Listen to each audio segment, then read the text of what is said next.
Hey, what's up everyone? I'm making this video about how I got into NYU, talk about my extracurriculars, my test scores, and then my GPA and rank. So without further ado, let's get into it. Also, before we start, I want to have a brief kind of like disclaimer to say that these are my personal stats, grades, and tips, but you know, if you're a junior in high school and you're watching this for kind of where to apply and like what matches you, there's people who have higher and lower stats than me who got into school. So there's lots of opportunities for you if this is your dream school to apply. If you want to apply ED, that really does increase your chances.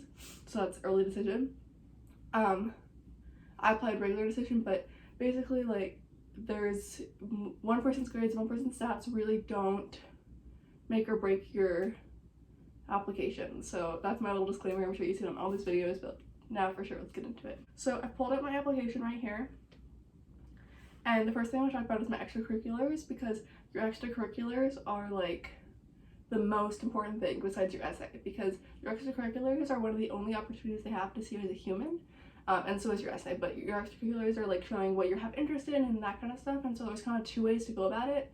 The first way that most people are going to recommend you do is, you might have heard it's called like a spike. So basically, like if you're a writer, it's when you only basically all your extracurriculars have to do with like English, literature, and writing. So you're going to want to make sure you're having like very high merit awards, like national recognition. You're going to need to be in every club at your school that has anything to do with that writing and like publishing work and stuff. And so if you're really good at something, I recommend you focus on that. So like if you're an athlete and maybe you're trying to kind of like, you're really good at volleyball and that's how maybe you're going to be an athlete at the school, then that's kind of one way to go. But for me personally, I decided that I wanted to kind of be interested in things in my school and my community that I was personally interested in, instead of just focusing on one thing. I've always had a variety of interests. So the thing that I kind of put together was myself. I like kind of knew that like freshman year I didn't really know what I was doing. I just kind of like joined things that I liked and I spent with it, and I realized I didn't really do this spike because it just wasn't really who I was. I'm just a much more like kind of rounded person. I just like all sorts of stuff. And so I'm gonna discuss with you what I have on my Common App, and then everything else that I did that I did not put on my Common App and why. And then also the thing that I kind of tried to connect myself with at the end was a global perspective, since that's something that I wanted to major in global liberal studies, so that kind of did fit with it, and NYU has a very global focus. That's just one way, is after you're like when you're out of junior in high school, kind of look at your extracurriculars and look at who you are and kind of say, okay, how can I connect these to show them where I'll be in the school. So on the Common App, I did a Sister Cities program. So Sister Cities was basically a global program where cities across the world have connections. So for example, there could be one city in the United States that maybe has a sister in like Prague, and then they do an exchange. So sometimes the cities are more active and sometimes they're not. So in my city it's very active. It's a pretty selective program.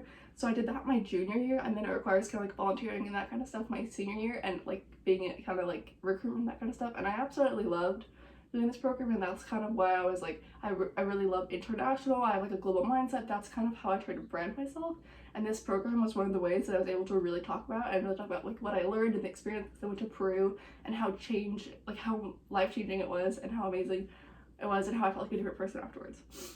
And the second thing about my Common App was they have a youth group for that organization where I was an officer. I did that in my 11th and 12th grade as well.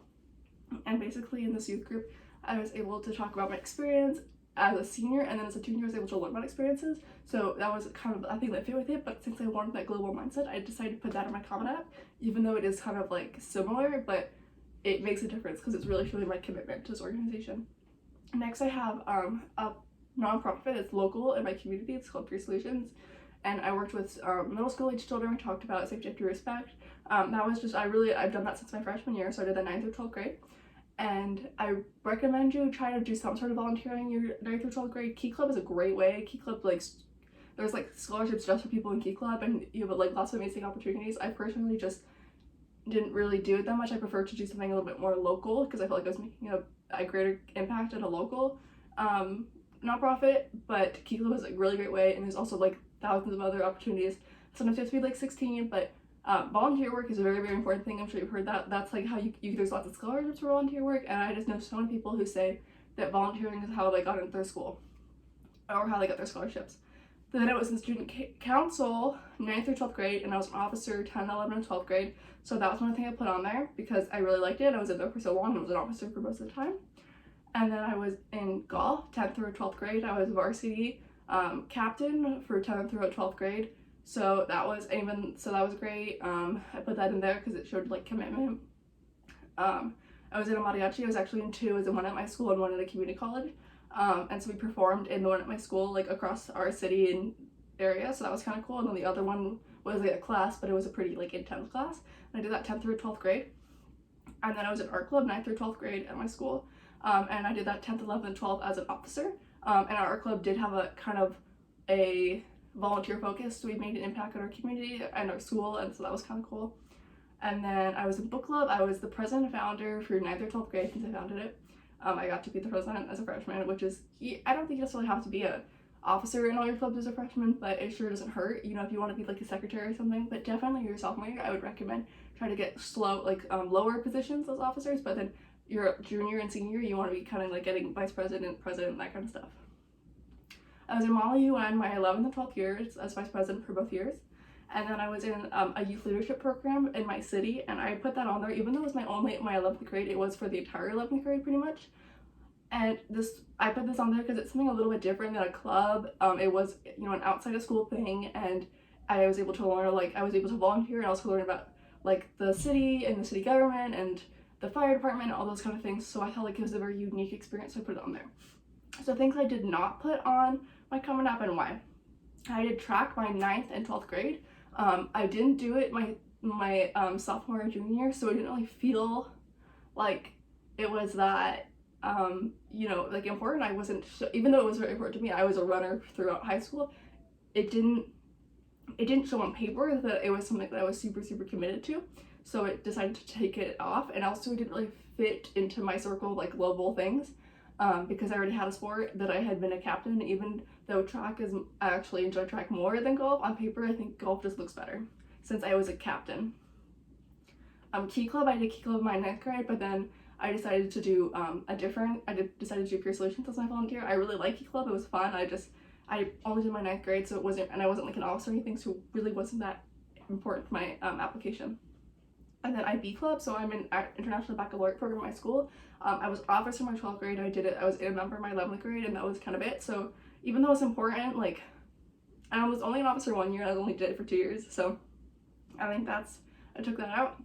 Then this one might be a little bit controversial, is National Honor Society. I did not put that on my application because I felt like it didn't really fit into who I was trying to show that I was, even though all my other things are kind of all over the place.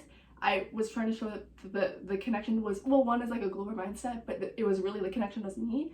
And National Honor Society is one of the things that like kind of everybody has. Anyone who's like kind of a serious candidate for lots of kind of selective schools, they put at National Honor Society. The Common App has 10 spots, so for extracurriculars. So if you don't fill up the 10 with your other stuff, put National Honor Society for sure. Don't leave it off.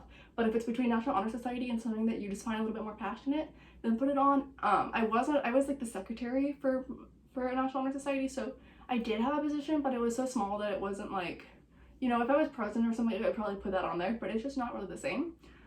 So that's kind of up to you. And also you could put National Honor Society. I believe you can put, like, if you get an award from that, you can put it on your awards thing. So that's kind of a better place to put it if you don't have that many awards, because I don't have that many awards. And then drama club, I was in drama club in my 10th grade and my 12th grade. I wasn't actually really much in my club, but I did 3 plays with them. So I could have put that on there because I really do like theater. I did that pretty much up until high school. I had done a couple years, or like up until 10th grade. Like I did through 9th grade, and then I don't know, I did it outside of school, but I just kind of like didn't put it on there because it's kind of all over the place. I was taking breaks and not taking breaks because it's a pretty large commitment to be in a play. You have to like memorize lines and stuff. I feel like it's kind of more of a commitment than a sport for me personally, but it was fun. I really cared about it. So those are kind of examples of things, even though they were important to me, I just didn't think that they showed really my character, because I either wasn't an officer for very long, or I just wasn't an officer, or I just only did it for 1 or 2 years. The difference between me doing things for 1 or 2 years was, for example, Model UN, even though I was only in it my junior and senior year, I was vice president for both of those years. So being a high officer is an important thing because it shows that you're taking leadership roles. And even though I only did it for 2 years, that's different than like doing IB club and being an officer only 12th grade, and then a member 11th grade, and not even really doing that much. And also, I just personally, I'm on UN, then again, fits that globe perspective. So you gotta find your like bucket, is what I've heard some people call it. And then, like drama club, I was like not consistent. I was 10th and 12th grade. It wasn't, you know, it didn't really make sense. I wasn't an officer. I was kind of like in the plays, and it just didn't really fit, even though it's something I really liked. I might put it on, like it might be something I would put on something else, like a scholarship or something, but just for the Common App, I didn't think it really fit.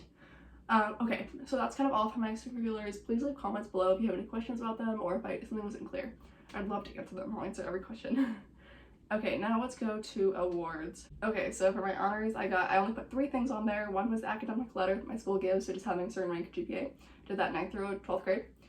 St. Michael's Book Award I got because I was nominated, and I got that in my 11th grade. And then I was a 2020 Diversity Award winner, which I got my 12th grade. So those are the only awards I put on here, because those are the only awards I got in time. Not a big award person, I guess. Some people probably like did all sorts of stuff, but I guess not me. Okay, so now the big stuff, I guess. I mean, I think those are the most important, but my GPA. Okay, for my GPA, so my GPA, unweighted is what I gave to NYU. I gave my unweighted GPA, which is a 4.0. So basically, throughout high school, I didn't ever get anything lower than an A. You don't really need to do this, so I looked up the NYU average GPA, which is a 3.69. So if you have a 3.69 or higher, you're basically good. They kind of give you that little check mark because you don't really need to have a 4.0. It's just they just prefer you to be above that. So if you don't have a 3.69, do your best to get there. If not, it's okay, because guess what? 50% of their class has lower than 3.69. That's how percentiles work. So you're gonna be okay, but it's best if you look up if you look up a school's percentiles, because if you're in the 75th percentile, that's pretty much as far as you need to be. So my weighted GPA, which I didn't give them, but I'll just share anyway, is a 4.891.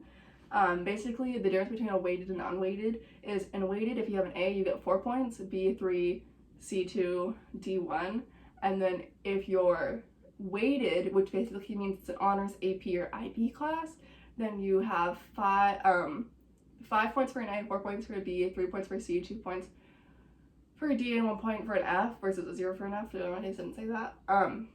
That's kind of how that works, because it's a harder class. So, I mean, it is a harder class. I took full IB classes. I was the IB diploma candidate, so my school didn't actually offer any AP, so I just took all the IB classes, and I took honors up to it. So my school doesn't offer honors for every school, for every class. So, like, we didn't have honors PE or, like, honors health or anything like that. So that's why my GPA isn't, like, a 5.0, because I had to take some classes that weren't honors just because I had to, basically. Your school will send a school report, and that will show the university how hard the classes you were taking, that kind of stuff. So if you have a certain amount of APs, they'll like have that information, so you'll be okay. But it's best to take the most rigorous course you can at your school, because that shows you're determined. As long as you're going to keep that 3.69 GPA, that's the best thing you can do, is take the hardest classes you can with the best GPA. Find that balance within yourself. And then my rank, I did have, I was valedictorian. I am going to graduate as valedictorian, so I was 1 out of almost 400 kids, just under 400 kids. So, you know, that was something, again, that it showed that I was taking rigorous courses, since the rank is what my weighted GPA came from. That was kind of it for my GPA and rank. So now, my ACT, SAT, I did not submit my ACT or SAT to NYU, because NYU, thank goodness, they are this thing called test flexible. So you might see some schools are test optional, but instead of being test optional where you don't have to submit test scores, they're test flexible. So you're able to submit scores that aren't your ACT or SAT. So I submitted my IB diploma, even though I'm technically, if you're an IB, you know, you don't get your IB diploma until July. You don't get your IB diploma until July, but my teachers basically submitted my predicted grades, and then NYU said as long as my predicted grades are similar to the grades I actually get, the marks I actually get in my diploma, then I'm good. So I believe they do APs and some other stuff. For that, you just type in NYU test flexible to see what they take. And so this was really helpful, since I really did not have the highest ACT or SAT. It was pretty low, actually. So this gave me the opportunity to show that I am a hard worker, and that my ACT doesn't necessarily reflect who I am. So if you don't know, IB basically takes 20% of your grade, 20 to 25% of your grade is actually an essay write, and then the rest is an exam.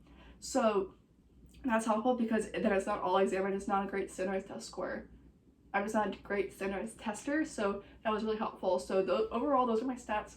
I think I'm gonna do another video reading my essay for how I got into NYU, and I'll give you some tips on how to write that. If you want that, let me know down below, or if you have any other videos that you want me to make, please let me know. I'd be happy to make them. Thank you so much for watching. I'll see you later.